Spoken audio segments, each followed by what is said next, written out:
রাজনগর শাহাবাদ জঙ্গল থেকে হঠাৎ গ্রামের কাছে অজগর, চাঞ্চল্য। অবশেষে তা উদ্ধার বনকর্মীদের। রাজনগর ব্লকের গাংমুড়ি জয়পুর অঞ্চলের শাহাবাদ গ্রামের কাছে একটি অজগর দেখতে পান বাসিন্দারা। মুখে মুখে তা ছড়িয়ে পড়তে বহু মানুষ ভিড় করেন অজগরটি দেখার জন্য।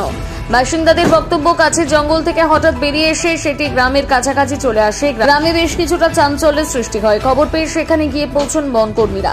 তারা সেটি ধরে বস্তায় ভরে অন্যত্র নিয়ে যান। সেখানে অজগরটিকে পুনর্বাসন দেওয়া হয় অনুকূল পরিবেশে, এমনটা জানা গিয়েছে। বীরভূমের রাজনগর থেকে মোহাম্মদ সফিউল আলমের রিপোর্ট।